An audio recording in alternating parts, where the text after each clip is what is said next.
Alors, cette semaine, on vous présente le Mazda MX-30 2022. Donc, Raphaël, qu'est-ce que c'est en fait la gamme MX-30 chez Mazda?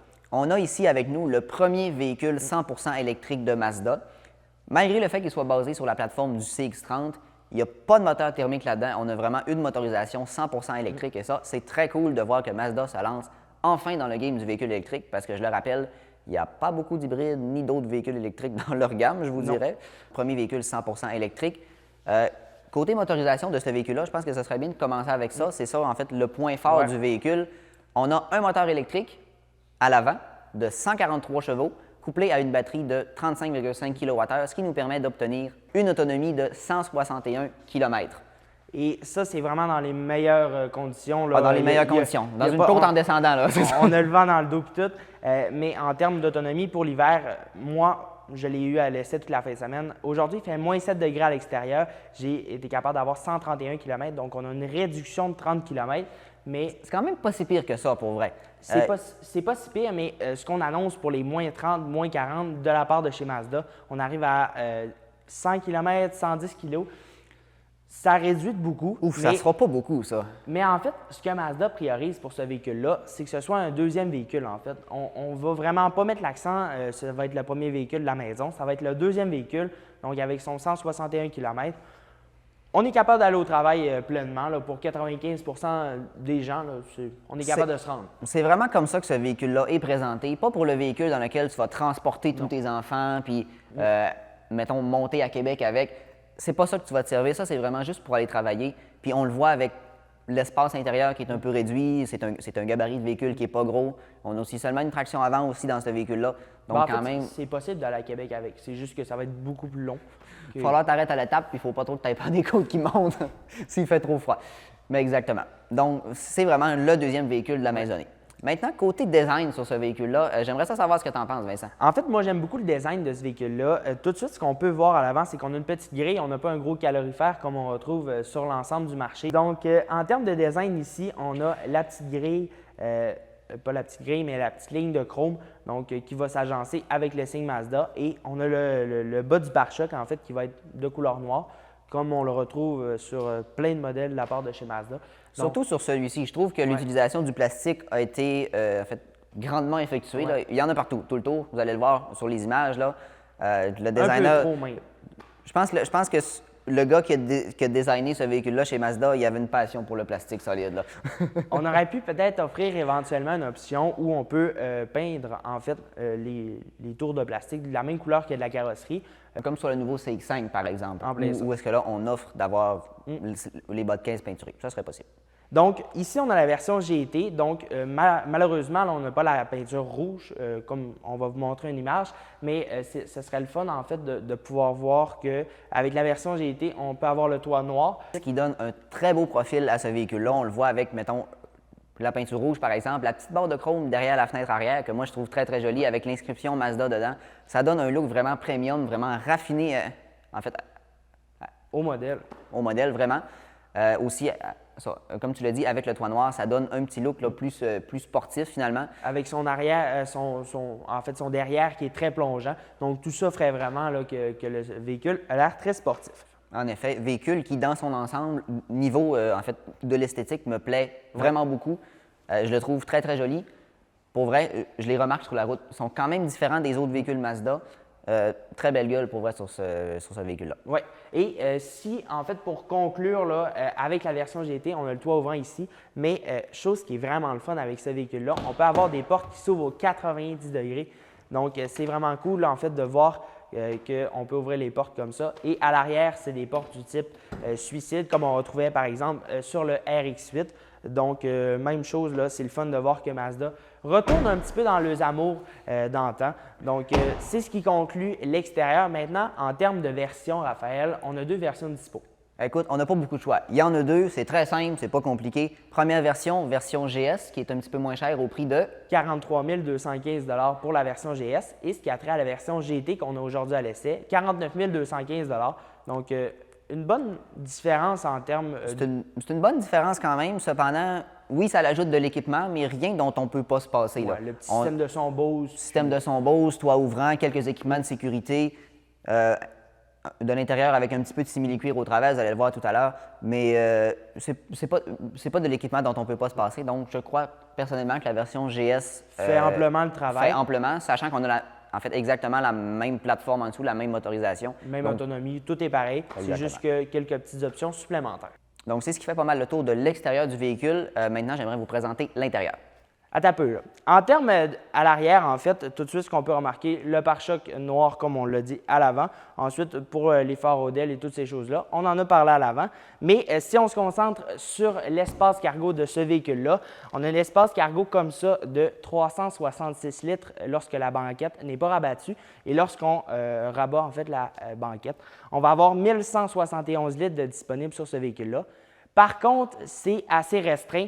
Et même chose là, pour ce qui en est de rabattre la rangée de sièges, il va falloir retirer en fait ce plateau ici et appuyer sur les boutons. Donc, ils vont se trouver ici. Donc, c'est assez désagréable en fait de devoir faire autant de manipulations pour baisser la deuxième rangée. Et même chose ici, si je me retrouve de l'autre côté, on a ici le port de recharge qui va se situer ici. Donc, une très, très grosse plaque en fait qui ne sert pas à grand-chose à mon sens. Donc, c'est ce qui conclut l'extérieur. Maintenant, Raphaël, parle-nous de l'intérieur. À l'intérieur du Mazda MX-30, maintenant, en fait, premièrement, vous avez le meilleur angle pour voir que la porte avant s'ouvre vraiment à 90 degrés et que les portes à l'arrière sont suicides comme ça. Donc, à l'intérieur, première chose que je remarque, c'est qu'on a vraiment un style qui est très, très raffiné. On le voit là avec le design du volant, les petits, en fait, spokes qui sont très minces. La console centrale aussi, on le voit avec le petit trim de chrome et le liège autour. Je trouve ça vraiment cool, l'intérieur de ce véhicule-là. Aussi, j'aime beaucoup les combinaisons de couleurs qu'il est possible d'avoir, surtout dans la version qu'on a ici, GT, avec le petit cuir un peu beige crème, tissu gris et un petit peu de surpiqûre, en fait, de tissu brun qui rappelle le liège qu'on a, en fait, dans le véhicule. Donc, vraiment, là, combinaison de couleurs que j'adore dans ce véhicule-là. J'aime vraiment le style que ça a, en fait, de façon générale. Sinon, autre petit point intéressant, il y a beaucoup de matériaux recyclés dans ce véhicule-là. Je pense notamment aux tapis qui sont faits en fait, avec un petit peu de bouteilles recyclées et les tissus dans les portes là, qui sont aussi du matériel recyclé. Donc, vraiment, le véhicule qui est très, très, en fait, qui a un autre petit côté écologique en plus d'être 100% électrique. Sinon, en termes d'équipement dans ce véhicule-là, on a 2 écrans, celle du haut contrôle, tout ce qui est rapport à la navigation et aux médias. Et en fait, elle est contrôlée par les petites molettes qu'on a en bas, comme dans les autres véhicules Mazda. Donc, c'est un écran qui est placé quand même très loin et qui est facile de regarder lorsqu'on conduit. Sinon, deuxième écran qu'on a plus bas, qui, elle, contrôle tout ce qui a rapport, en fait, à la climatisation. Donc, siège chauffant, volant chauffant, tout ça est situé dans l'écran. Il y a quelques boutons physiques autour, mais vraiment, la plupart des contrôles sont dans l'écran, là, et elle ne sert qu'à cela. Sinon, au centre, on a aussi le levier de vitesse qui est là. Le levier de vitesse qui a une opération un petit peu singulière au début, mais qui garde quand même un système d'opération qui est facile à comprendre. Sinon, devant moi, j'ai 2 gauges physiques avec au centre un écran en couleur qui montre plusieurs informations comme le pourcentage de la batterie et l'autonomie, par exemple. On a aussi beaucoup de systèmes de sécurité dans ce véhicule-là, c'est-à-dire cruise control adaptatif, système de maintien de voie. Comme c'est une version GT, c'est pour ça qu'on a tous ces équipements-là. Sinon, de série vient une alerte en fait, transversale de circulation en marche arrière. Donc vraiment, beaucoup d'équipements quand même dans ce véhicule-là et c'est normal considérant le prix. Sinon, en termes de confort, je suis très bien assis, j'aime le soutien des sièges, j'aime aussi la position de conduite que je trouve très bien. Donc vraiment, un très beau véhicule pour ça. Maintenant, je pense que ça serait intéressant de vous montrer l'arrière parce qu'avec des portes comme ça, on peut déjà voir à l'avance qu'il n'y a pas beaucoup de place. Vous allez voir, quand je vais m'asseoir dedans, je vais comme disparaître dans le néant. Je suis ici encore, je n'ai pas disparu pour vrai, mais on voit vraiment là, qu'il n'y a pas beaucoup de place dans ce véhicule-là. Et si je ferme la porte, vous allez voir, là, je suis vraiment caché. Il n'y a pas beaucoup de place à l'arrière de ce véhicule-là. Je pourrais passer là, quelques temps peut-être derrière, mais je ne monterais vraiment pas à Québec comme ça. Là. Il n'y a pas assez de place pour ça. Et là, je suis assis derrière moi et je rentre à peine. Être assis devant Vincent, par exemple, qui lui est plus loin du volant que moi, moi, je ne rentre pas. Mes pieds ne passent pas au sol. Donc, c'est pas un véhicule dans lequel vous allez mettre beaucoup de personnes. Sinon, autre chose qui est quand même le fun, pour les gens qui vont des fois s'asseoir derrière, on est capable de, en fait, de contrôler le siège de devant avec des boutons derrière. Donc, quand même, là, ça peut être trippant, mais on l'a testé, ne vous en faites pas. Quand le véhicule est en vitesse, ça ne fonctionne pas.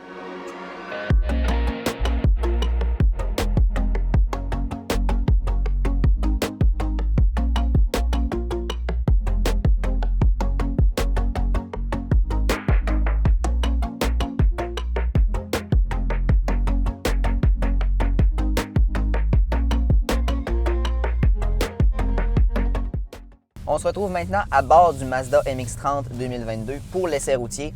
Vincent, ton premier feeling, toi qui es derrière le volant présentement puis qui l'a essayé toute la fin de semaine, qu'est-ce que tu en as pensé? Premier feeling derrière le volant, donc on a vraiment un sentiment en fait de... Ben, on n'a pas réellement un sentiment, mais on retrouve là, un plaisir de conduire qui est vraiment le fun. On a une bonne position de conduite, premièrement. Ensuite, là, pour ce qui a trait au volant, c'est très bien aussi. En ce moment, on est dans un terrain qui est plutôt assez enneigé. Donc, on voulait tester aussi qu'est-ce que ça fait d'être juste traction avant. Et on a pu clairement là, se rendre compte qu'il n'y a pas de problème, en fait, d'être relié à ça. Et ça, c'est relié à la batterie. En effet, parce que c'est un véhicule qui n'est pas trop pesant. Oui, la batterie fait au-dessus de 650 livres, mais contrairement aux autres véhicules électriques qui en ont quasiment le double, on a une batterie qui est plus légère et c'est ça qui fait que d'un, c'est plus agile dans la neige parce que c'est moins pesant. Et de deux, on a un véhicule qui est plus agréable à conduire, dont le poids est mieux balancé parce que Mazda, dans leurs calculs, se sont dit que s'ils mettaient une batterie plus grosse dans ce véhicule-là, ce qui probablement, techniquement, Aurait été était mieux. et est possible de faire, et oui, aurait été mieux aussi, mais ça donnait trop de poids sur un des deux essieux. Et donc, on avait une répartition de poids qui était en fait moins bonne, ce qui aurait nui au plaisir de conduire. Par exemple, ici, avec ce MX-30-là qu'on a présentement, on a une répartition du poids qui se rapproche de 50-50. Et ça, c'est vraiment très bien parce qu'on a là vraiment un plaisir de conduire qui est présent et qui est amplifié par ce feeling-là. Oui, et autant par en fait son plaisir de conduire, oui, mais sa surface vitrée est assez intéressante, sauf lorsqu'on va vouloir faire nos angles morts là, qui vont être, comme Raphaël nous en a parlé lors de la présentation à l'arrière, là, on a vraiment des petites vitres qui font que on voit vraiment pas bien. Là, C'est ça, il y a des petites fenêtres puis des très gros piliers, ce qui font en sorte qu'on ne voit pas super bien lorsqu'on regarde vers l'arrière et qu'on fait nos angles morts. Même la fenêtre du coffre, selon moi, aurait pu être un petit peu plus grosse, mais quand même, ça passe. C'est vraiment pour faire les angles morts qu'on a un sacré problème ici. Là. Il n'y a juste pas de visibilité. Point. Non, c'est ça. C'est une visibilité qui est très réduite. Par contre, on s'y attend en fait avec un petit VUS comme ça, qui a un style assez coupé. Donc, sinon, pour ce qui a trait à ça, ça fait parfaitement le travail. On y va vraiment dans le très simple. Là, exactement. On a un compteur, un affichage numérique. Aussi, on voit là, quels systèmes de sécurité sont actifs. Par exemple, cruise control, tout ça. Là, on voit ce qui s'active et ce qui se désactive. Et même chose, on le voit sur l'affichage tête haute en avant. Donc ça, c'est bien de l'avoir incorporé un petit peu partout.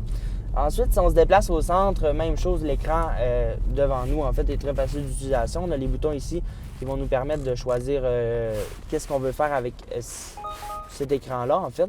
Et c'est très facile, là, rien de très complexe. Exactement, très facile d'utilisation, beau système. J'aime le fait aussi qu'on ait deux écrans, un pour la climatisation qui sert juste à ça. Ouais.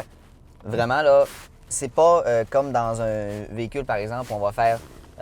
je pense à Tesla notamment, qui l'ont fait, ou avec le Mustang Mach-E, par exemple, pour rester dans le thème des véhicules électriques, là, qui, eux, ont vraiment fait disparaître les boutons. Mais quand on veut utiliser la climatisation, il faut vraiment ouvrir le menu, afficher, tout ça. Donc, j'aime là, vraiment que les boutons soient là en permanence. Même chose au niveau de la console centrale, c'est vraiment le fun là, d'avoir une console centrale qui est flottante comme ça. Donc, on n'a pas d'espace qui est perdu au niveau du bas. Donc, même chose, on peut mettre des sacs à main ou quoi que ce soit. Ça sera très bien. Même chose ici, c'est très personnalisable. Là, donc, les porte-verres où on peut se mettre une petite place où on va pouvoir mettre nos clés, par exemple, ou notre cellulaire ou quoi que ce soit comme ça. Exact. Donc, malgré la cabine du véhicule qui est relativement petite, on a beaucoup de rangements qui sont quand même très intelligents et très configurables. Ça, j'adore. Sinon, en termes de motorisation dans le véhicule, ceci est une accélération. Donc, c'est sûr qu'on n'est pas à une accélération, par exemple, là, comme on peut retrouver dans une Tesla Model 3 ou quoi que ce soit. Donc, c'est une accélération qui va être très, très linéaire et assez lente quand même. Là, je veux dire, ça dépend. Ça a du torque, mais ça n'a pas beaucoup de chevaux. Ouais. Parce que, je le rappelle, il y a 143 chevaux dans ce véhicule-là avec 650 livres de batterie à traîner. C'est du poids, là. Ouais. Donc, c'est un véhicule qui va avoir beaucoup de reprises parce que c'est très coupleux, mais on a moins de puissance en termes d'accélération. Ouais. Tu te sens kicker, mais après ça, on dirait que... C'est linéaire, un petit peu comme une Exactement. CVT. T'en veux plus, c'est Ouais. tout. J'aimerais terminer cette chronique-là par une petite section plus opinion. Considérant là, tous les aspects de ce véhicule-là, est-ce qu'on en veut un? Malheureusement, non. Ben oui, mais non. Pour le prix, puis l'autonomie qu'on offre, en fait, non. Mais pour le plaisir de conduire, oui. En fait, ce qu'il faudrait faire dans ce véhicule-là, c'est garder le même prix. Ou rajouter 1000 ou 2000 de plus. Puis en fait, offrir une grosse batterie. Tu sais, d'être capable là, d'aller à côté, en fait, une Chevrolet Bolt en termes d'autonomie. Et je crois que ce véhicule-là serait un franc succès au niveau de chez Mazda. Parce que ce véhicule-là, en fait, Mazda prévoit en vendre 700 au Canada en 2022. Donc, oui. C'est pas un chiffre record, là, on s'entend du côté de chez Mazda. En effet, ils veulent pas en vendre beaucoup. Je sens que c'est un véhicule qui est là plus pour montrer qu'est-ce qu'ils sont capables de faire que pour autre chose. Pour vous faire une comparaison rapide entre la Bolt EUV et celui-ci, on a un plaisir de conduire qui est infiniment plus grand dans ce véhicule-ci. Cependant, sauf quand il nous kick après comme ça, là, on l'aime moins un peu. Là, mais on n'a pas trouvé le piton pour l'enlever. Mais en tout cas, entre une Bolt EUV et ça, on a un plaisir de conduire qui est beaucoup plus grand ici, mais dans une Bolt, on a au-dessus de 2 fois l'autonomie. Donc, il faut vraiment y aller avec ses besoins. Aussi, même si c'est une traction avant, comme il est plus léger, on a moins de misère avec l'hiver, selon moi, dans la neige. On n'a pas trop eu de problème, nous, avec ce véhicule-là. Mais pour ça, je crois que c'est un achat qui doit être réfléchi. Ouais. Pas dire « Ah, cool, la nouvelle Mazda 100% électrique, je m'en vais la chercher. » Avec des prix à environ là, par semaine, on parle de 450 par mois, en fait.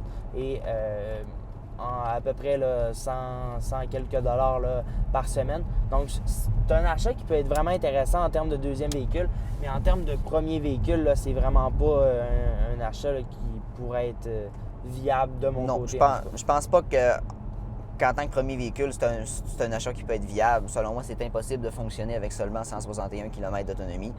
Surtout pour un prix comme ça, là, c'est un deuxième véhicule. Point. Donc, voici ce qui conclut l'émission de cette semaine. Ça nous a vraiment fait plaisir d'avoir accès, en fait, au Mazda MX-30 2022. Un gros merci à l'ami Junior Mazda de nous avoir prêté le véhicule de cette semaine. Donc, on vous mettra l'ensemble, en fait, des informations dont vous aurez besoin. Et on vous invite à suivre tous nos réseaux sociaux, Facebook, YouTube, Instagram et TikTok. Sur ça, on vous souhaite une super belle semaine. Bye bye. Bye.